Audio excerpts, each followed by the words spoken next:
सौरभ के साथ शादी होने से पहले मेरा रूप यौवन हमेशा मेरे लिए परेशानी का कारण बनता रहा। अपनी खूबसूरत बेटी को समाज में मौजूद भेड़ियों से बचाने की चिंता में मेरे मम्मी पापा मेरे ऊपर कड़ी निगाह रखते थे। उनकी ज़बरदस्त सख्ती के चलते भेड़िए ही नहीं बल्कि मैंने भी मेरे नज़दीक आने का मौका नहीं पा सकी। सारा दिन शीशे के सामने खड़ी न रहा कर बाजार जाने के लिए इतना क्यों सज धज रही है। लड़कों के साथ ज़्यादा हंसेगी बोलेगी तो बदनाम हो जाएगी। पढ़ाई में ध्यान लगा, पढ़ाई में। मेरे मम्मी पापा मुझे देखते ही ऐसा भाषण देना शुरू कर देते थे। मेरी बड़ी बहन भी सुंदर है पर मुझसे बहुत कम। ऐसा 2 बार हुआ कि उसे देखने लड़के वाले आए पर पसंद मुझे कर गए। इन दोनों घटनाओं के बाद मैं उसकी नज़रों में खलनायिका बन गई, बहन का बहन। पर ये ऐसा विश्वास उठा कि राकेश जीजा जी के साथ अब भी अगर वह मुझे अकेले में बातें करते देख ले तो सब काम छोड़कर हमारे बीच आ जमती है। मैं किसी तरह का गलत व्यवहार करने की कसूरवार नहीं हूँ, पर उस बेचारी का शायद विश्वास डगमगा गया है। मुझे लड़कियों के कॉलेज में दाखिला दिलाया ही जाना था, पर मेरे मम्मी पापा का यह कदम भी मेरी परेशानियों को कम नहीं कर सका। वहाँ मुझे अपनी सहेलियों की जलन का सामना करना पड़ा।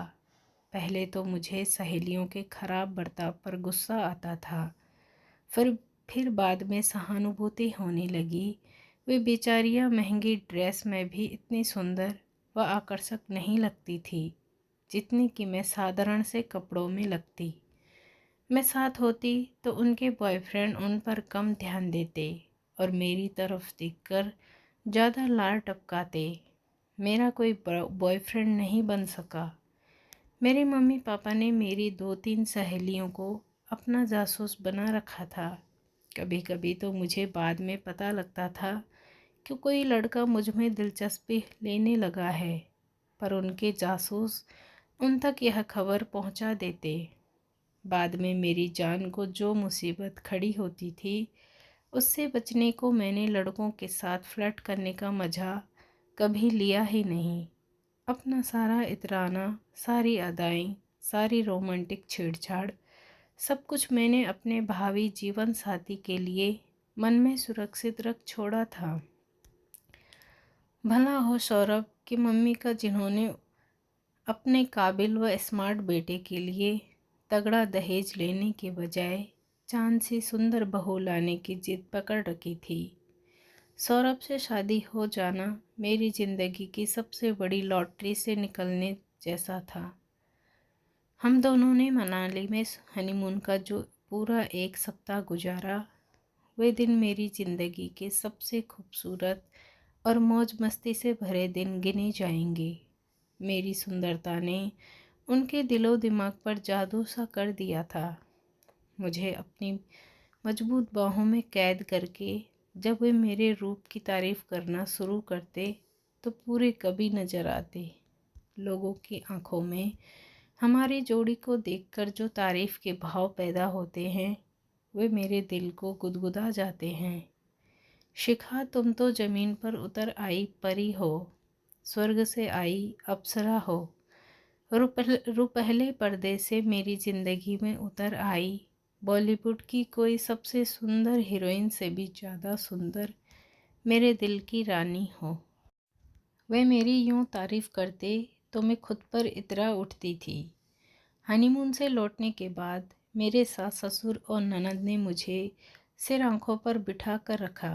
रिश्तेदार और पड़ोसी जब घर में आकर मेरी सुंदरता की तारीफ़ करते तो मेरे ससुराल वालों के सिर गर्व से ऊंचे हो जाते। घर में आने वाले हर इंसान की मेरे रंग रूप की यूं दिल खोल कर तारीफ़ करना महीने भर तक तो मेरी ससुराल वालों को अच्छी तरह हजम हुआ, पर इसके बाद बदहजमी का सबब बन गया। सूरत के साथ सीरत अच्छी ना हो तो लड़कियों को ससुराल में बहुत नाम सुनने को मिलते हैं। बहू रानी, जरा काम करते हुए हाथ जल्दी जल्दी चलाया करो। मेरी सास ने जिस दिन रसोई में मेरी ऐसी आलोचना करने की शुरुआत करी, मैं समझ गई कि अब इस घर में सुख शांति व आराम से जीने का समय समाप्त होने की तरफ चल पड़ा है। घर गृहस्थी के काम करने में भी उतनी ही कुशल हूँ जितनी मेरी नंद नेहा, पर मेरी सास को सिर्फ मेरे ही काम में नुक्स निकालने होते हैं। वह अपने द्वारा कुशलता से किए गए काम का उदाहरण सामने रखकर मुझे नीचा दिखाने का कोई मौका मुश्किल से ही हाथ से निकालने देती है।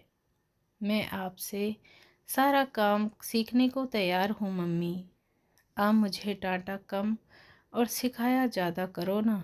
मैंने बड़े लाड से एक शाम अपनी यह इच्छा सासू माँ के सामने जाहिर करी, पर उन्होंने इसी बात को पकड़कर घर में हंगामा खड़ा कर दिया था।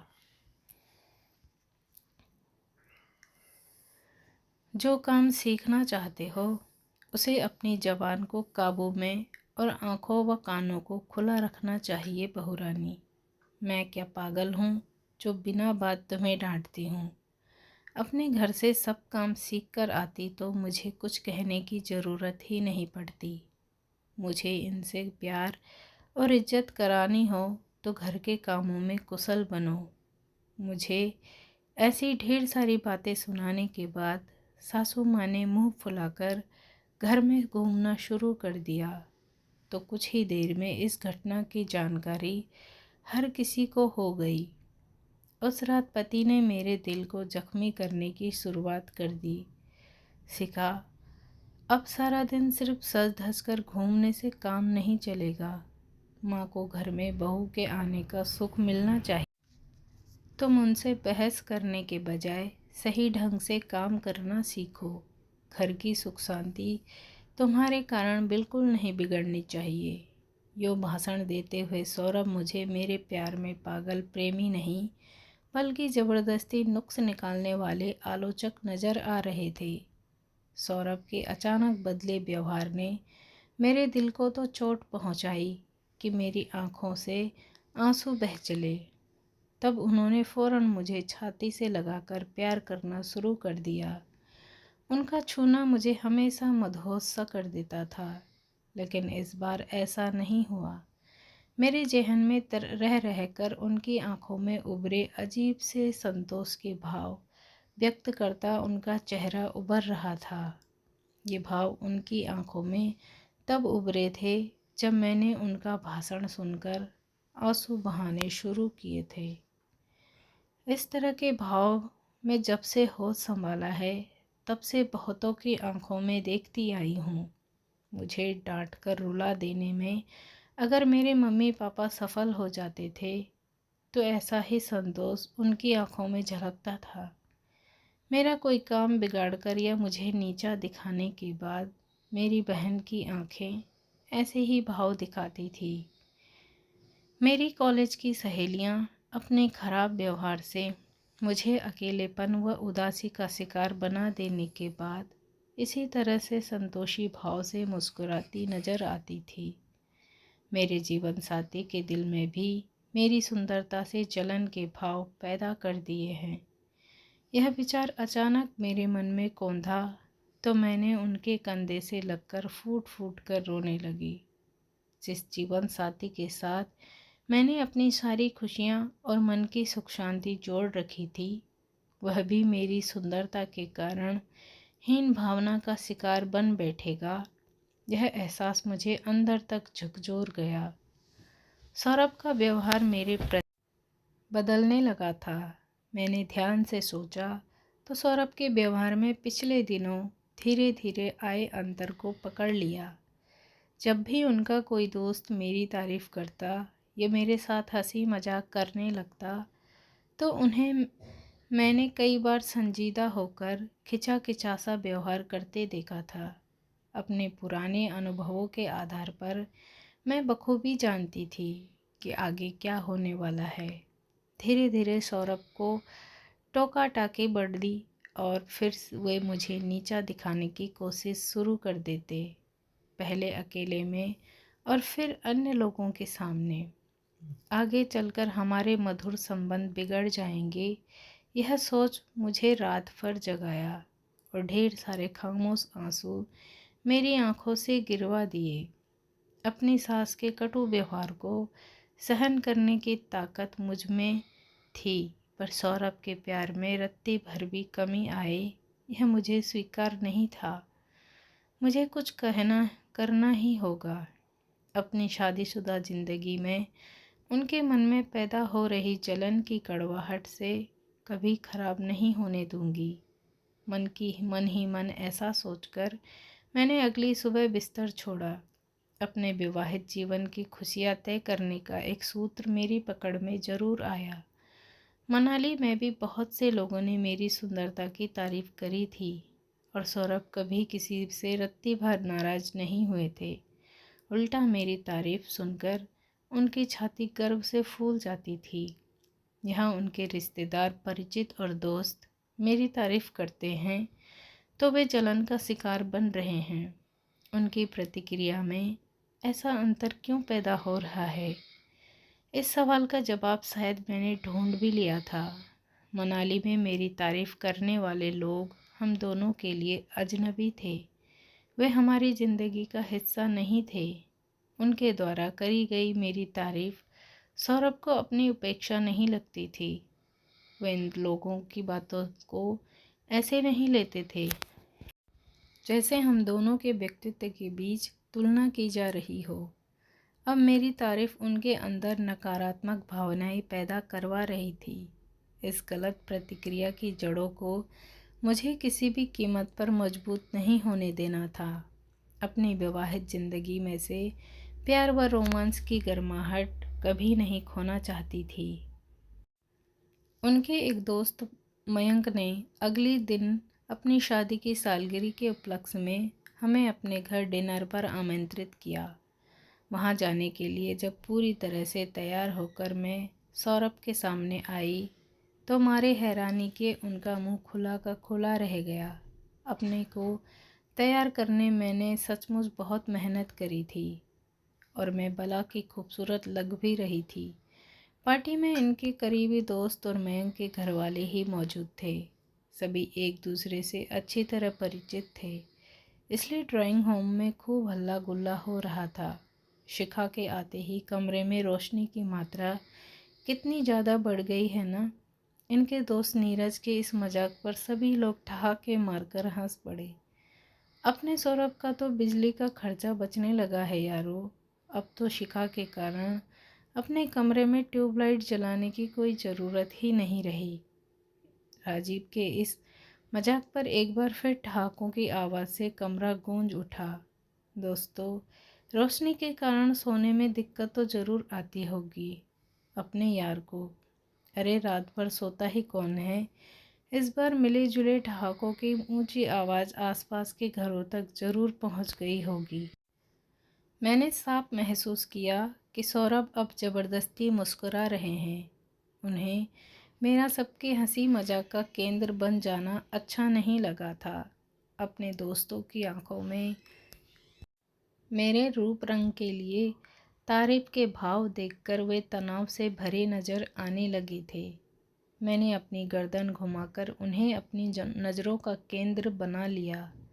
उनके कान के पास अपने होंठ ले जाकर मैंने पहले चुम्बन की हल्की सी आवाज़ निकाली और फिर प्यार से उनकी आंखों में झांकते हुए दिलकश अंदाज में मुस्कुराने लगी। हमारे चारों तरफ लोग दिल खोल कर हंस बोल रहे थे, पर मेरा ध्यान पूरी तरह से अपने जीवन साथी के चेहरे पर केंद्रित था। मानो इस पल पूरे कमरे में मेरे लिए सौरभ के अलावा कोई और मौजूद ही ना हो।